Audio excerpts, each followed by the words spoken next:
Welcome to the favorites presented by DraftKings. The crown is yours. I'm Brandon Kravitz, joined by one of my two faves, the Prime Minister Stuckey, along for the ride. Kendra still somewhere gallivanting around Europe. We did get a voice message that has since disappeared, but we wish her well, and we'll chat with her on Sunday for the Week 8 recap. Another week in the NFL is upon us. On today's episode, we're going to submit our official plays for the week. We've got our stat of the week as well, our two Kings and a Queen parlay, some more public darlings that are out there that you need to be aware of, a couple of which I actually quite like this week. Like and subscribe wherever it is you are tuned in. Gambling scandals aplenty in the NBA, Stuckey. I'm glad that that's not anything we have to deal with over here. I'm a little surprised that that's not something you hear about in the NFL. It's like we haven't really dealt with that much. It's been very much an NBA driven thing. Terry Rozier arrested, by the way, if you haven't seen the news. Yeah, I mean, it's a lot harder to do in the NFL. I mean, there's only 17 games. The only one, you don't have the ball enough unless you're like a quarterback. Quarterbacks make so much money. Like, what are you going to just start throwing incomplete passes? Like, if you're a basketball player, you feel like you can, like, if it's like prop driven, you can like impact the pro, or you can like impact the game. Like even going back to some of the college scandals, like you could impact the game as a point guard to make sure that you don't cover, but you still win. As like a quarterback in the NFL, like what are you gonna do? Like you just throw away a couple possessions, like you're gonna lose. Like so, yeah. It's a whole different ball game. It'd be so much harder to do in the NFL. In football, the only time it's happened before, like the college ranks with quarterbacks. And there's been a couple ref scandals. I don't even know if they're public, but um, it's much easier to do in basketball. Like there's some clips of Rozier out there. He just comes and he's like, "Oh no, I threw the ball to the other team and gave up a layup." But like, is that really gonna like compare that to a quarterback throwing an interception and like the win probability swings are massive. So yeah, I'm not surprised that it happens in basketball way more often than football. It's very, very difficult unless you're somehow getting to a quarterback. And then even then, unless you want to lose the game, very, very difficult to do. So it doesn't really surprise me. A lot of people are going to point to legalization as a reason for this. I actually have a different take, and it's that part of the reason we're catching some of this stuff. Now, you could say like the prevalence of props and all that stuff, maybe it is more widespread. But this stuff's been going on forever and it would never get caught. And I think it's now more likely to get caught. So I think it's actually a good thing that these things actually come to the forefront. So yeah, but not something we have to worry about with the NFL.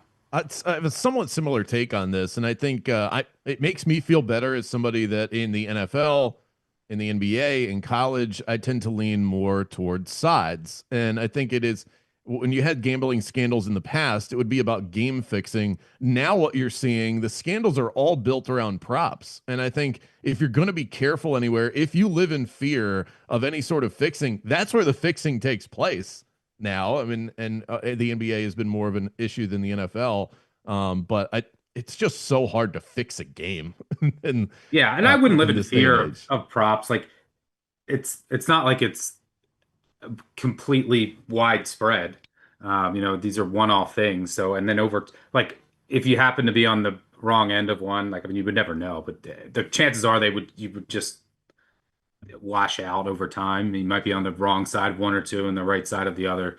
I wouldn't be afraid of betting props because of that. It's not like this And is a remember, thing. you can only fix an under. Okay, you can't fix your way to 35 points in the NBA. So just keep that in mind. Don't be scared to bet an under as well. Let's talk some NFL. Bye weeks like crazy this week. 6 teams on bye. Is your NFL betting card any lighter because of it? I've noticed that I still have a lot out there, but it's slightly less than it usually is with 6 teams not available. Uh, I don't know. I mean, I think this week, yeah, it is. It really depends on the week. Just depends on what I like. This week, I think I only have, let me pull it up. I haven't even bet anything yet. So I have zero bets. I know that I'm going to bet like the Texans. I'm trying to figure out where that number is going to go. like with the Nico Collins news, like does it come back a little bit? I'm gonna bet. Well, I do have the Ravens already. I I have them some money line to close out some parlays and but I'm gonna bet them again. It just depends on like is it gonna be with Lamar or is it gonna be when the line comes down with their backup. I am gonna bet the Jets. I'm trying to determine if that's gonna go to 7 or not. Um, I'm gonna bet the Saints. Probably just bet that at 4.5. Um, and I'm probably gonna bet the Commanders. Um, that's about it. There's a lot of injuries this week too, on top of the buys, so that's probably why my volume is down a bit. But right now, I'm just number watching like around key numbers and trying to figure out with some of these injury news where is the market going to go and trying to time it right. We saw that Saints number bounce around a little bit too, so keep an eye on that. I've seen that. I've seen 3.5s out there, 4.5 on DraftKings right now. So definitely shop around if you are, depending on what side you're on as far as that goes. Okay, we got a lot more to get to, but we cannot dive into a Thursday episode without your bizarre, weird, random question of the week. What you got, Stucky? Uh, well, two-parter. I guess in honor of, I guess I probably should have saved this for next week, but it is what I guess I'll save this the second part for next week. In honor of Halloween coming up, what is the most scared you've ever been in your life? Hmm. So my two Wow. my two clear answers are like I was robbed at gunpoint and pistol whipped once when I was 16. That'd be Um, hard to top. There, you have but another like one I that wasn't rises that above that? scared. I wasn't that scared. I think it was like adrenaline and like it was just in the moment scared. I really wasn't. It was crazy. Um, like it was scary, but like my I wasn't like completely petrified. I went into like, you know, survival mode. It was crazy. I can't really explain it. Um, but I think the most scared I ever was, I think I told the story on another podcast before. When I was 16, a lot of things happened to me when I was 16. Um, Rough year. yeah, very. When I was 16, my parents were divorced. My mom, my brother, and sister went down to the beach in the summer, and I said I'm going to stay at my dad's, but I just stayed at my mom's, and then I just threw parties, like just big parties all weekend, and they got like completely out of hand. So then it was my mom was coming back on like I think Tuesday. So it was Sunday night, and I stayed by myself. My girlfriend at the time came over. I think we like watched a movie, and she left. And then I was sitting in my family room, and I swore that someone was out behind my deck, behind just out there. And I'm a night owl. I've been a night owl my whole life. This is like 2:30 in the morning, and I swore I kept seeing someone. And there was a bunch of sketchy people, and the parties got way out of hand. So, which I'll circle it all back at the end. So I'm like, I swear someone is out there, and I'm like, my mind's just playing tricks on me. I just kept telling myself that. So then it was like 3:30 in the morning, and I was like, all right, I'm gonna go up to bed, and I was still freaked out enough where like I put the lights on like in front of me. I just remember being freaked out, and on my way up the stairs to my bedroom. Turn my light off above my bed, lay down, and within 90 seconds, my house alarm goes woo woo. I said, "Oh my God." So I was already freaked out when the house alarm went off. I ran to the stairs, top of the stairs, and I was like trying to see if I could hear anything, but the alarm was so loud. It was the alarm where a wire gets tripped on one of the windows.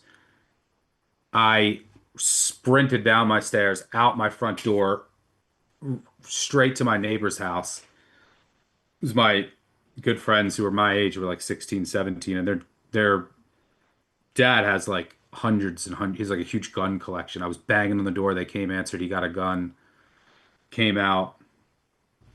No one was there. We went back around. the basement, the back basement window was broken. So someone was watching me, and I think it was just someone like older, sketchy person who came to the party and then was like, "Oh, this kid's parents aren't home." So I think they like planned to rob me the next night. I think it could have just been So how'd random. you get out of that? So then that night I slept at my neighbor's house and I just watched over the house because I'm not even supposed to be at the house. And I'm like, oh my God, if the house gets robbed and I'm not even there. So I just sat and stared at the house for hours until daylight. And then I went to sleep. We got uh, the window fixed and no one ever knew until I told my parents, like, I don't know, 3, 4 years later. Yeah, no, they never found out. The alarm company uh, never came. Nothing. I don't. This is like 20. I mean, this is like 20, 25 years ago. So I don't know how the alarms work. If it was like not connected to if it was just like a From noise like alarm. emergency contact? Yeah, it sounds like they weren't quite buttoned up yet. No, but they never found out. My mom said she knew that I had parties because obviously, like, you try to fix everything. Yeah, you can't. But she never knew about the house, and I felt so guilty for weeks because I was like, I should tell her because I'm like, what if they come back, right? I'm not saying anything. But I lied about the entire weekend. So, yeah, that was the most scared I've ever been because it's never happened before where you're so freaked out and you think something's going on, but you convince yourself the mind's just playing tricks on you. And then actually, no, someone was Yeah. watching you out back, which is freaky enough. But then to have the alarm go off and, um, that was crazy. How about you? Your questions are always mind benders to me because I'll think of a better answer like 2 days from now. I think I've done that with every question you've asked, but the first one that comes to mind for me, I'm driving up to Orlando. I had just moved up here and I went back down to get some stuff from my parents in South Florida. I'm on the turnpike going north, and all of a sudden I'm driving a car that it was my first car. Like everybody else, was a shitty car that would top out at 60 miles per hour. This thing, all of a sudden, I look at the speedometer on the highway, it goes up to 90, and I'm thinking something is wrong. And all of a sudden, I see a tire with an axle attached to it that is flying in front of my car. And I'm like, that's got to be me. And my car starts wobbling. This all happens in slow mo, but it probably took like 5 seconds. Wobbling in a busy highway. And I thought for sure this was the end. I was just going to crash into the side of the highway and hit a car. My car just stops dead in its tracks, and cars start whizzing by me. I didn't get hurt, but I had three tires and had to get towed. That was Wow, that's that an was irrational fear of mine is a tire coming off like an 18 It wheeler happens. on Yeah, the right. I highway. mean, yeah, it was very. If you've ever seen Final Destination, the movie, Yeah, it felt very much like that, especially with the axle attached to it. Because not only was I scared for myself, but that could have killed somebody. yeah.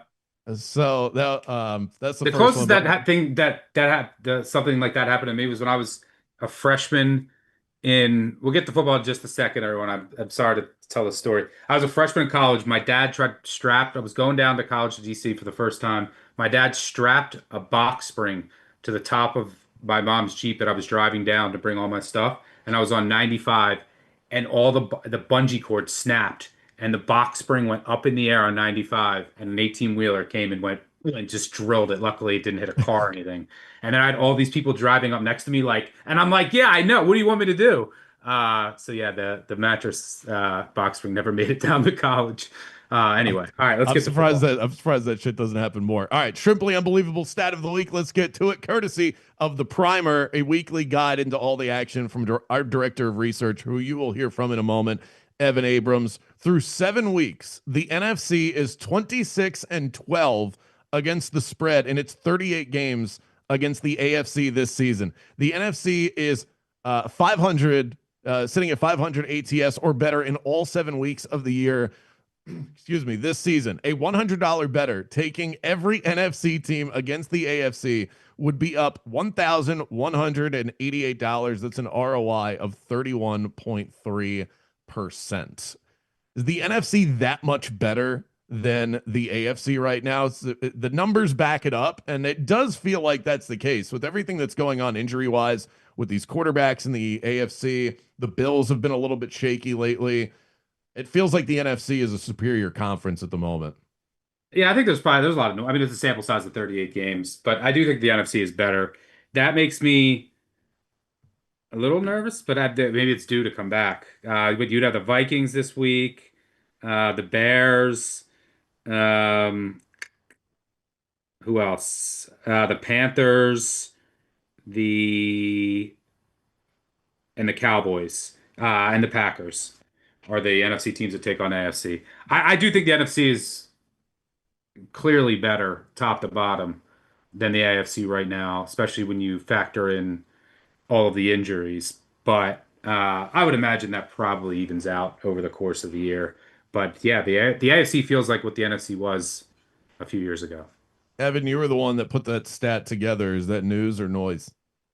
It's noise. I think it has a lot to do with injuries, especially injuries at the top of the AFC, like the Baltimores, the Buffaloes losing two in a row. Like the best teams with the best quarterbacks that we say always go to the Super Bowl, except for the Eagles stuff. They're all hurt, and I think that has a big impact on this. I also think the NFC teams at the top are just more complete this year, like better defenses, pretty good offenses. I just think as a whole they're playing well. I have to look deeper to see if there's any other reasons why. But I think there's 8 matchups this week. So, I wouldn't be shocked if this is the week it reversed, or at least you saw like an even 4-4 split. But interesting nonetheless. Another one that I saw that I absolutely love, and it does point in a different direction from where I'm headed with one game this weekend, but stats are stats. I can't change them. Since 2018, teams who are on a 4+ game winning streak against the spread and straight up, who didn't make the playoffs the year prior, are 14, 26, and 1 ATS. That includes 2 teams, the Patriots and the Bears. I am not betting the Pats this week. I do have a bet on Chicago at +6.5. That was one of my favorite plays early in the week, just trying to get ahead of some potential Lamar news of him not playing. Looks like he's going to, but even still, I like some value on. I see some value on Chicago. Head to head Patriot. bet for there is Yeah, what do we got? you got to send Because I'll me still sit with it. I'm good with 6.5. I you got to honestly send me like. I can't crab even get there cakes. with Lamar. You got to send me crab cakes, frozen crab cakes when the Ravens win by 7 plus. Oh, I'll take that on the other side. I'll have crab cakes. Okay. All right, it's a crab cake bet. We'll Are we take deep both dish from pizza. Baltimore, by I the don't know. way? I'm. Are I'm you not. from? I'm from outside of Philly, between Philly and Baltimore. Um, but no, I'm not from Baltimore. I had season tickets for 13 years, but um, I no, I'm not from Baltimore. But I I love crab cake. unfortunately Been left. there many times. I was born there in '85, and I left before the. It wasn't my choice. I was a kid, but I left before the Ravens came around and became a Dolphins fan as the Ravens were coming into existence. So I have love for the Ravens. I am an Orioles fan, but got stuck with the shitty Dolphins. But Yeah, as it's far as unfortunate. that, goes, Hold on. Getting back to the NFC AFC thing real quick. yeah, If sure. you look in the market right now, just market power ratings. 4 of the top 6 teams in the market are in the NFC. You have the Lions, Packers. This is just current right now, so it also accounts for injuries. Lions, Packers, Rams, and Eagles. Bills and Ravens aren't too far behind now that they're getting healthier, but they're still TBD on Lamar Jackson status. But that 4 of the top 6 in the NFC, it has not been like that for a while. I mean, for the past couple years, it's Chiefs, Ravens, and Bills at the top, and clearly at the top. So yeah, the top of the NFC is definitely rising. So we're going head to head on Ravens Bears. I will obviously feel better about this if there's some late news that Lamar isn't going to play, or if we see Lamar play, but his hamstring is still giving him issues. All of those things are factors here. And I think the Bears are legitimately good this year. So even just getting them at +6, +6.5, I'm good with.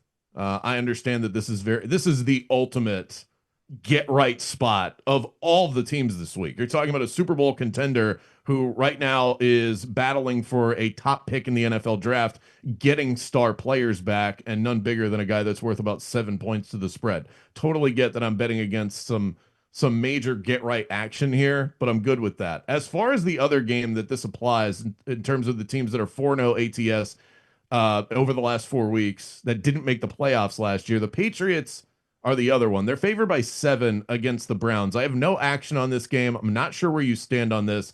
This is a really interesting one. The Browns haven't won a game away from home yet. No surprise, they're bad. The Patriots are tied with the Broncos and Bears with a 4-game winning streak. That's the longest current streak in the NFL.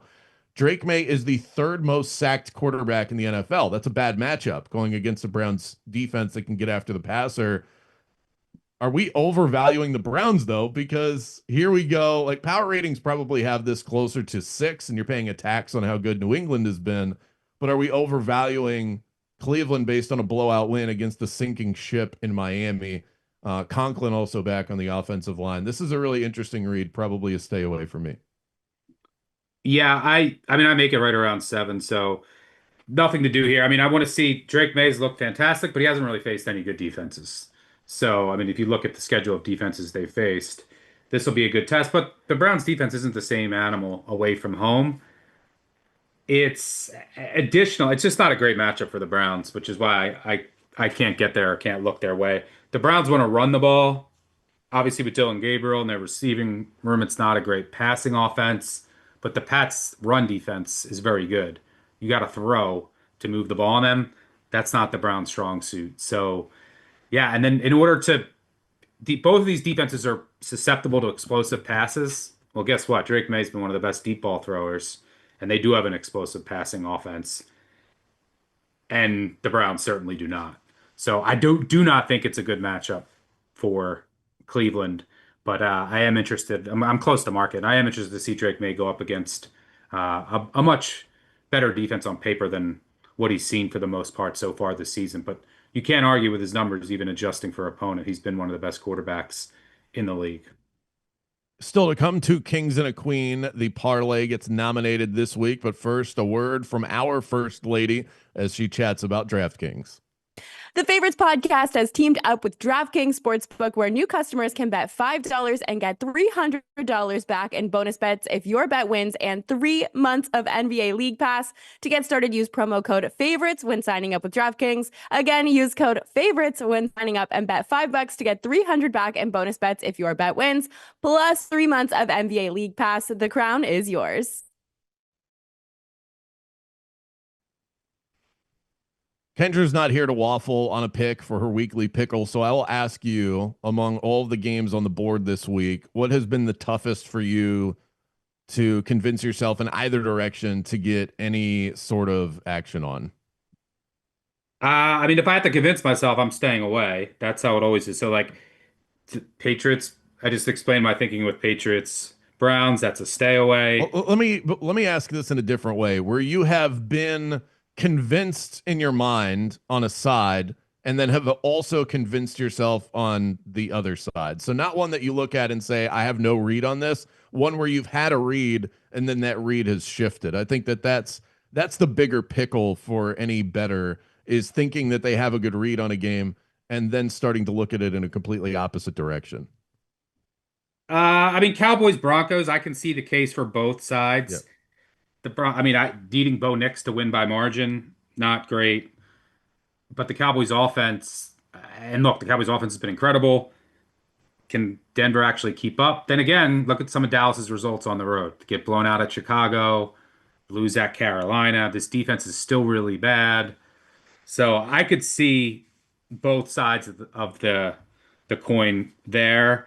Titans Colts was an easy pass for me. Like, the Indy should score at will. I did like some of the things Tennessee did with simplifying their offense last week, but Jeffrey Simmons, Snead probably going to be out. I don't know how they get stops, but I don't want to lay 14.5 in the NFL. Like, the Colts could be up 21. That's a complete blowout in the NFL, and Tennessee could score a garbage time touchdown and cover. Like, it's not college football. There's no incentive to blow teams out, and so like I don't think I would. I don't think I've ever laid over 2 touchdowns in the NFL. So that was an easy cross out. What about team Um, total over? That was one that I was looking at. If you want to bet that's so game Indianapolis, script dependent though. Like because if 30 and a half, Tennessee by the can't way. score, and then like it's what's their team total? 30 and a half. Yeah, so like if it's like 28-3, um, and then it just dies, and like there's a couple field goals. I don't know. Team totals aren't my specialty. I mean, I would think that Indy indoors against that defense without Jeffrey Simmons, you can do whatever you want. Without Snead, they traded Brownlee. That defense is a shell unit, and Tennessee actually and does go fast. They use tempo, so that helps your case as well. Um, but no, I would only look over in that case. Dolphins Falcons is a like I'm not betting the Dolphins, but I'm not probably not laying 7.5 with Atlanta. Um, and Bills Panthers is one where I think it's completely dependent on what the Bills opt to do. Out of the bye, do they come out and say we're going to throw? And if they do, and just let Josh Allen cook, then I think they're going to move the ball at will, and I think they're going to cover, and I think the game probably goes over. But if they try to run it, Carolina's at a top 3 run defense this year. The run defense has been tremendous. So if they try to run it, then all of a sudden Carolina's getting stops. Carolina can keep running it. The Bills' run defense has been bad. The Carolina run offense has been good. They can keep running it, keep the ball away from Allen, stay in the game. But if the Bills come out and throw it, get a lead, force Andy Dalton to have to throw, that's where I think Carolina get in trouble. So I think it really comes down to the Bills' approach and how they call plays in this game and their run pass split because they've been very run heavy. I think this is a game where you want to be very pass heavy. Do I trust them or no? Either way, I don't. So that's an easy pass. Yeah, we're in lockstep with some of these games that are giving us fits. Cowboys Broncos has me. I've gone early in the week. I was convinced I was going to bet the Broncos. I've gone completely in the other direction, and then I end up going. I don't want to go against how strongly I felt earlier in the week. Think about some of the factors here. How this points in both directions. The Broncos are unbeaten at home, but they're also 1-2 ATS at home. So they're winning, but they're a little overvalued. I think people perhaps overvaluing that home field advantage. We view Denver as one of the top home field advantages in the NFL, but perhaps that's getting baked in a little bit too much. You also had Denver with this epic comeback last week. Evan pointed this out in the article. Teams that make the sort of comeback that the Broncos made last week against the Giants cover at a rate of 43% the very next week over the last 10 years. No surprise there because it's so unlikely to do that, and it probably means that you're not really that good in the first place. So that leads you the way of the Cowboys. The public has been getting absolutely crushed this year. 83% of the bets, 92% of the money on the Cowboys. Only San Francisco is receiving more action this week. That points me in the direction of the Broncos. Is fading the public. Publix too. Also, do you want to throw another I one? know, Publix, but they Publix have can been, do. Last week they were like 10-0. So you never That's- know. Don't want to base too much off that. I would say that that has been my most tried and true method this year is getting back to the well on fade public sentiment. yeah, I mean that ebbs and flows. When you look, books can do that because they're getting plus 110. You have to have minus 110, and you gotta do it on every single bet. Um, I- so I mean with the Cowboys. Yeah, I mean, look, the Broncos have won. Like you mentioned, the comeback. The Broncos had that crazy comeback against the Eagles, lay an egg the next week against the Jets. I mean, their wins this year have come by 4, 2, 1. They lost by 1. They lost by 3. They only beat the Titans by 8. Their one blowout win came over the Bengals with Jake Browning basically just vomiting on himself. Like this is a team that's just going to play close games, like not really capable of building margin. And the Cowboys can keep up with pretty much anybody. And having Surtain, he isn't as valuable against a team like the Cowboys because they have 2 stud receivers, right? A lot of times he's eliminating one of them. But yeah, I could see that going either way. But if I had to, at 3.5, it'd be Dallas or nothing. The other game, the last one is Eagles Giants. I kind of like the Eagles, but I hate laying 7.5 with them. So everything's number dependent. At 7, I like the Eagles, but even I don't like laying 7 with the Eagles. Like this is a team that their offense goes into just long lulls. Once they have a lead, they kind of sit on it. It's just not a team that you really want to lay points with, but it's a really good spot. The Giants also have some potential injuries on defense that I'm monitoring, and that's really what cost them the game against Denver. They lost 2 guys in the secondary, and Denver ended up coming back. But the Eagles, they just played the Giants a couple weeks ago. The Giants have been dominating in first quarters. Literally, they've been the second best team in the first quarter EPA wise since Dart took over. Only team better is the Chiefs. And what is that? So like their script and everything early with this unique Dart offense has been very good. And that enables them to play how they need to keep playing because they have a lead. The problem is they just played the Eagles 2 weeks ago. The Eagles kind of know what this Giants offense looks like. So, and it's a tough spot for the Giants. How do they bounce back from that meltdown? I don't know. But if the Eagles are prepared and they get ahead of the Giants, I don't think the Giants are built to come from behind. The Giants' run defense is really bad. I think, the Eagles might have found something on offense last week, going under center more, actually throwing it downfield. So, yeah, and the Eagles, this is good. They're going to be ready for this game because the Giants basically embarrassed them on national TV. We're talking all kinds of shit. So I think it's a really good spot for the Eagles. But it's not a team I love needing to win by like 10 plus. So that one has me in a little bit of a pickle as well. I think it's important to talk this stuff through because this is what every bettor goes through is these sort of back and forths. There's a lot of games that are on the card. We have our picks with full conviction coming up in a moment. Evan, before we move off of the waffling, the pickling, is there one that you're looking at or a couple where you say, I just don't even know what to do with that? I'll just say this off the bat. 8 games on the card this week of 13 games with a spread of 6 or more, which is just unbelievable this time of year. Has to do with injuries, a lot of different factors. But if you look at like 7 of those 8 teams that are those big of a favorites, there's like something inherently odd and not something we're used to about those teams, which is why I think it's difficult to lay points. So one by one, quickly, it's Flacco in Cincinnati. It's the Ravens getting back all of their roster, something we haven't seen. It's like Penix in Atlanta. I don't know if you can do that. Philly doesn't cover in any situation really easily. New England's really new at this. Daniel Jones is laying 14 points. Like each situation is something that I don't think anyone is like comfortable with. I mean, I think numbers tell you to do one thing, but there's also a gut feeling about a bet and what you've seen. And all of those favorites make me nervous. So but on the flip side, it's like, but then you got to bet the Titans. Oh, but then you got to bet Dylan Gabriel on the road, right? It's a very difficult spread week. Yeah, I think it's a difficult spread week. Or the disaster that is the Miami Dolphins. And the thing is, I want to make sure that I layer in the right context with that because they bottomed out against the Browns. The Dolphins have been competitive, and if you listen to the narrative from the talking heads this week, it is as if this team has quit on Mike McDaniel for a month. That's not true. It's been one bad week, and it was one bad week in weather, and Tua has never played well in those situations. So I do think that if you're just taking the number and talking about that game specifically, the Dolphins are probably the right side. I do have the Falcons teased down to 1, so I'm gonna lay off of that.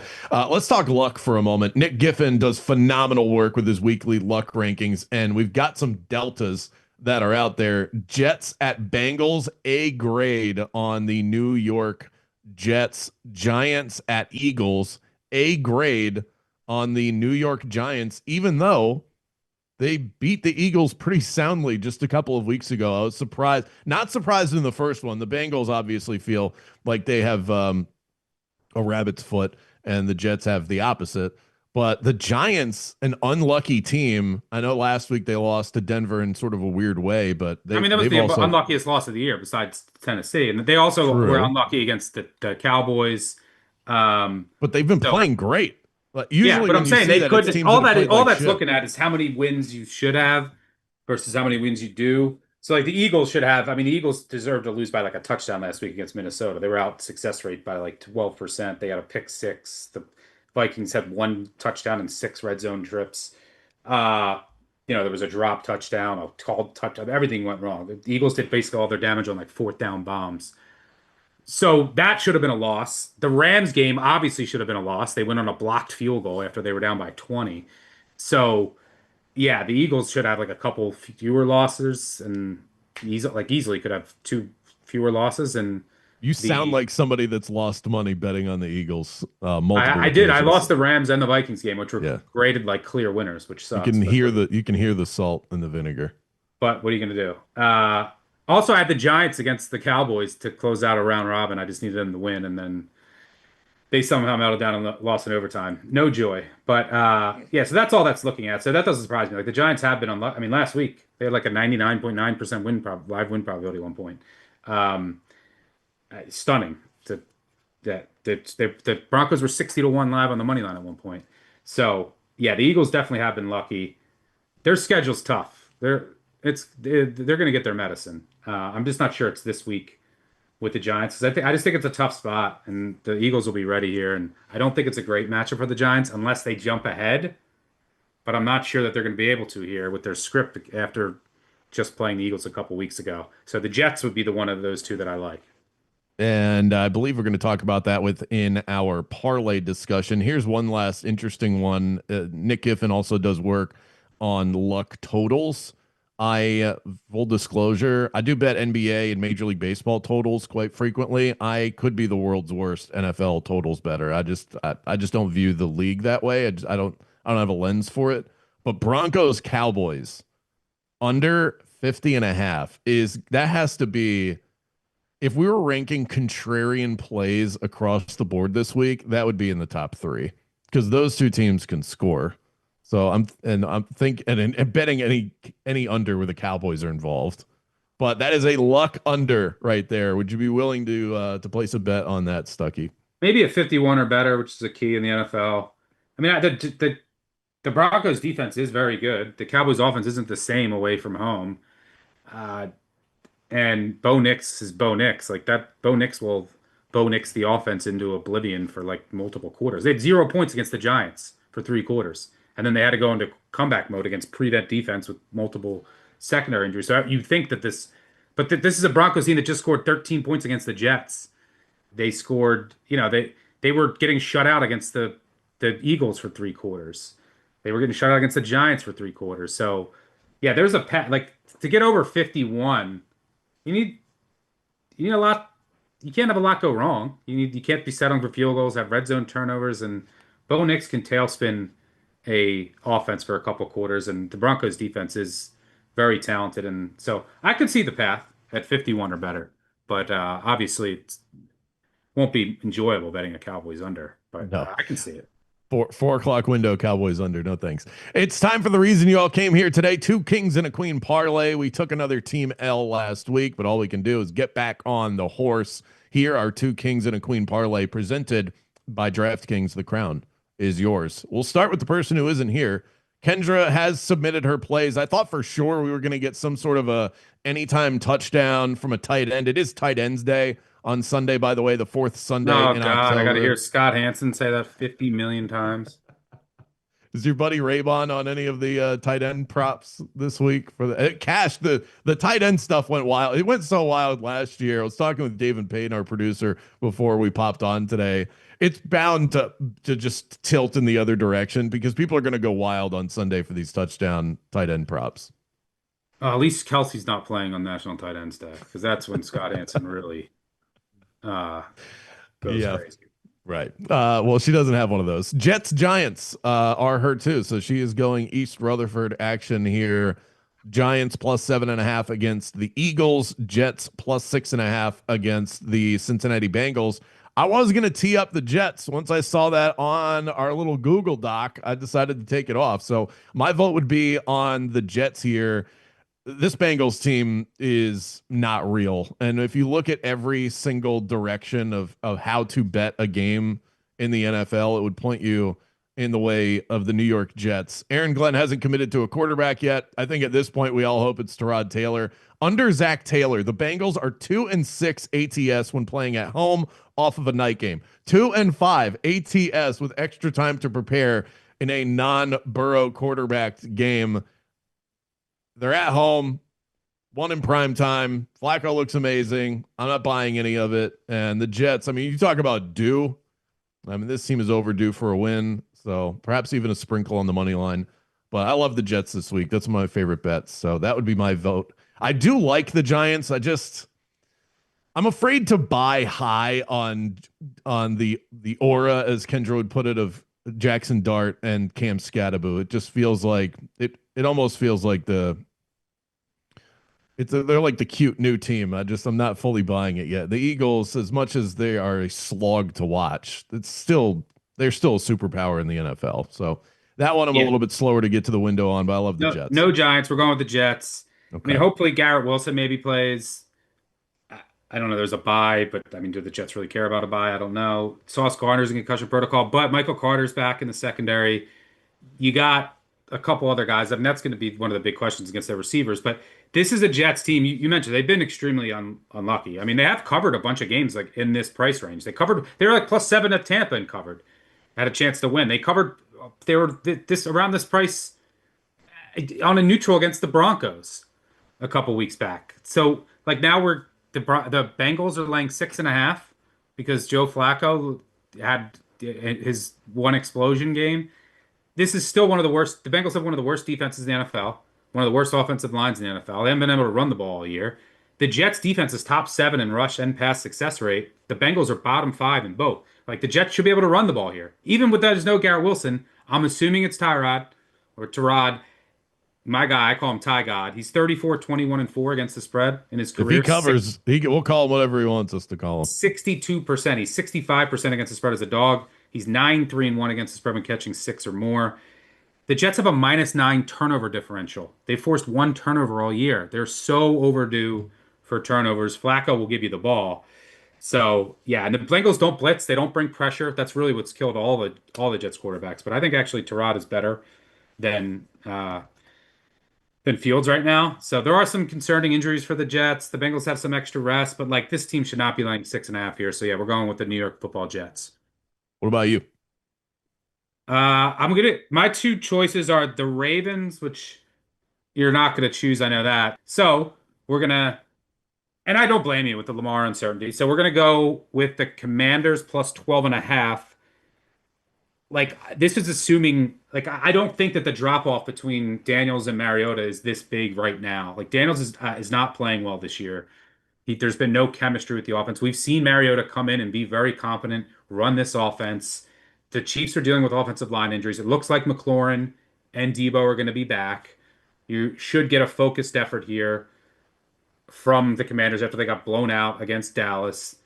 Everyone is so high in the Chiefs. I get it. I love their offense too, but some offensive line injuries. You can run on them, which Washington certainly can do. Mariota can run this off. This is a big number. This is a number that you get against like a completely, yeah, they were just laying this number to the Raiders without Bowers and without Colton Miller and this completely broken Raiders team. Like this is still a functional Washington offense that even if you're blowing them out by like 17, you can still get in the back door. Too many points. We're gonna go with the Commanders Monday night, catching 12.5. Little buy low, sell high spot there. Very much so. I am game for that. I like the Commanders play.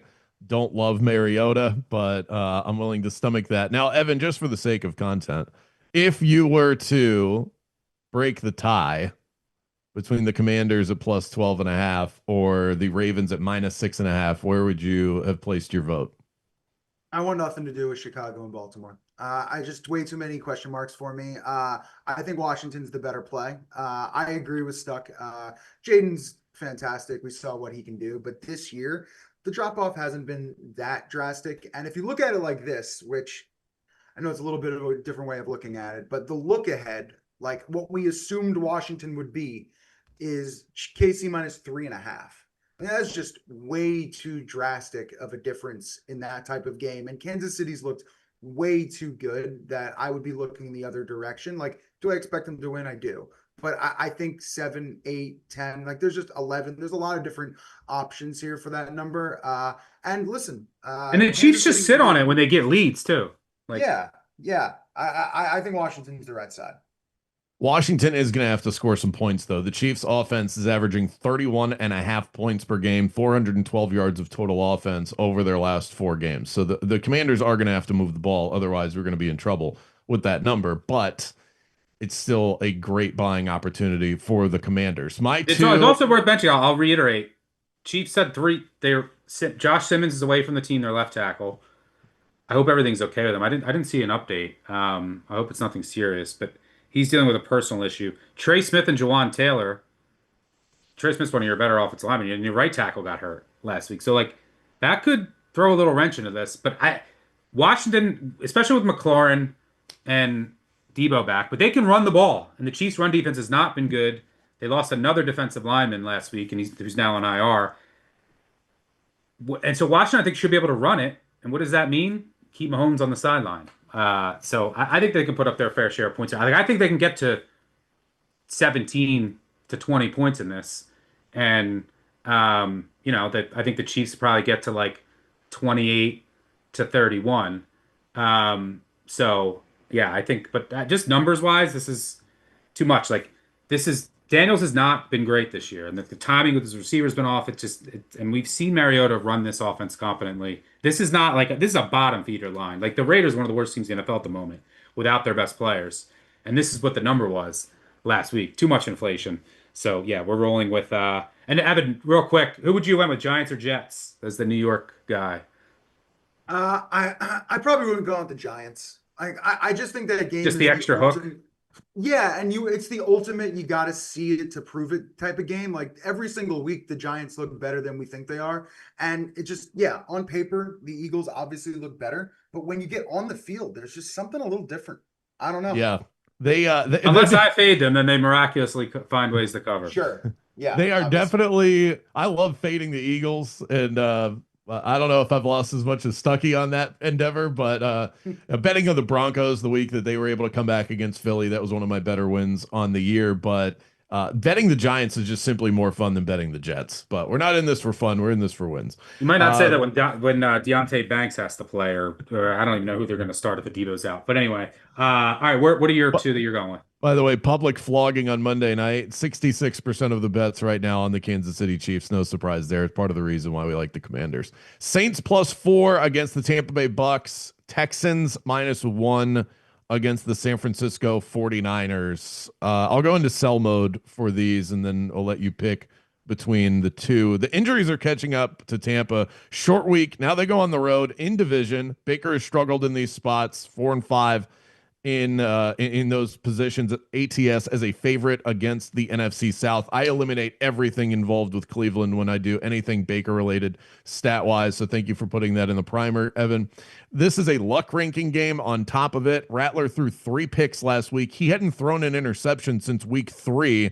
If he can just play it safe, simple style of quarterback play, I think they can move on Tampa. Chris Olave has been playing some really good football. I can't quit the Saints. I've bet this team a lot this year. 2-5 ATS, so that hasn't exactly paid off. But I'm going to go back to the well here and fade the Bucks. As far as the other play, everything points to Houston here. San Francisco's a sell high. Houston's a buy low. They are a disgusting football team.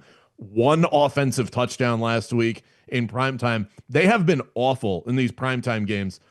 Just think back to that game against the Tampa Bay Bucks.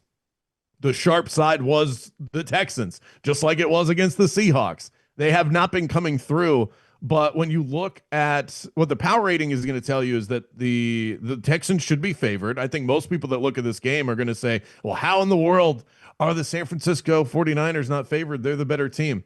Houston's defense is allowing 14.7 points per game. Shanahan's teams, the last 9 times they've faced a defense allowing 17 points per game or less, 1-8 against the spread. I mean, the Texans might be bad, but all signs point to them in this particular game. Yeah, I like both. I like both of these. Good job by Kendra. You, maybe I'm rubbing off on you guys because I used to not like all your plays in the beginning of the year. Now this week I like all of your plays. So good work here. I'm going to bet both of these. I like the Texans. I mean, look, the 49ers, they had an all-out effort against Atlanta, but I mean, Penix is just off. That defense is really bad. It's a bottom 5 defense on paper right now because they don't have Warner and they don't have Bosa. They just lost. They have other injuries. Green, their corner, got hurt, and they don't get pressure. They're dead last in pressure rate by a wide margin without Bosa on the field. What does that mean? That means like Stroud's actually going to have time to operate. And even if Nico Collins doesn't play, they're going to be able to throw the ball. Look at the Ravens game. Stroud looked great. The Titans game, teams that weren't able to get pressure. When he was playing like the Rams, the Seahawks, these elite defensive lines that they just crumble the awful Houston offensive line, and they can't do anything. So this is a game where indoors, against a bad defense, even if Nico Collins doesn't play, even if Christian Kirk doesn't play, I think with the Iowa State receiving core that he might have, they're going to be able to move the ball. And then you have the best unit on the field in the Houston defense, still one of the best defenses in the NFL. And look, Mac Jones has been great as a backup, but I mean, look, he's had 1 touchdown, 4 interceptions his last 3 or 4 games. And who has he played? I mean, he's played the Falcons defense, the Bucks defense with all their injuries, the Jags, the Rams, the Saints. Like, this is a big step up in class for Mac Jones. And this defense at home, desperation spot, they're going to be ready. And look, the 49ers, yes, they're 5-2. They should have lost to the Cardinals. Cardinals have a wide open, they drop it, literally wide open drop. They win that game. They won by 1. The Saints had the ball with a chance to win. They win by 5. The Seahawks had a chance to win. There was a fumble late. They won by 4. They beat the Rams in overtime. They beat the Falcons last week by 10. That's it. They have 4. They're 4 wins by 1 possession. They could have all went the other way. This team easily could have 2 or 3 wins. Credit to Shanahan for what he's done with all the injuries, but I think Houston gets it done. I also like your other pick, which was who? It was the Saints +4. The Saints, yeah. I agree with everything you said. The Bucks injuries before the bye week, they're going to be more cautious with who they hold out. Baker kind of came back down to earth last week. Maybe some of the injuries on the offensive line and wide receiver. I mean, this is a Bucks team Baker was playing at a god level, and they were barely winning games, like last-minute drives every week. Last week against a bunch of backups, he wasn't playing at god level, and they get blown out. So, yeah, he might be coming back down to earth a bit, and the injuries around him aren't helping. Bucky Irving not being in, it doesn't help. And this Bucks defense is still gettable. Worry about the center injury against Vita Vea for the Saints. I'll see how they mix it up. But I like both of these. My vote would be, we're going to go with the Texans. That's what I have the most conviction on. But I'm okay going with either. Evan, do you have a preference? I love both of these sides. I've been sitting here trying to figure it out. I think New Orleans is the right side based off a number of factors. Something looked wrong with Baker overall in that game. Like, I don't even necessarily know if it was the injuries or anything. He just looked off the entire night. He missed that wide open touchdown. He's not comfortable with his receivers. So who are we going with here? Texans or Saints? I mean, my only question was going to be this: when Nico Collins gets officially announced out, which we assume that's what I'm trying to figure out. You think it'll come down a little bit? Because I'm a little worried going against San Francisco with all that they do, and I keep doing that every week, and I keep losing. But I think the Texans are the right side here. All right, but because of that, and at DraftKings right now, the Saints are the best price in the market. So let's go with the Saints +4.5. All right, deal. Saints +4.5 is my play in the 2 Kings and a Queen parlay presented by DraftKings. Kendra has the Jets +6.5 against the Bengals, and Stucky will have to wait till Monday night for that one. Commanders +12.5 against the Chiefs. That will do it for today's episode. Special thanks to our producers, Gifford Gould and David Payne. The favorites will return on Sunday night. We'll have a Week 8 recap for you. Catch it right here on the Action Network YouTube page. Thanks so much for tuning in. We'll see you next time here on the favorites presented by DraftKings. Let's cash these tickets. Let's go.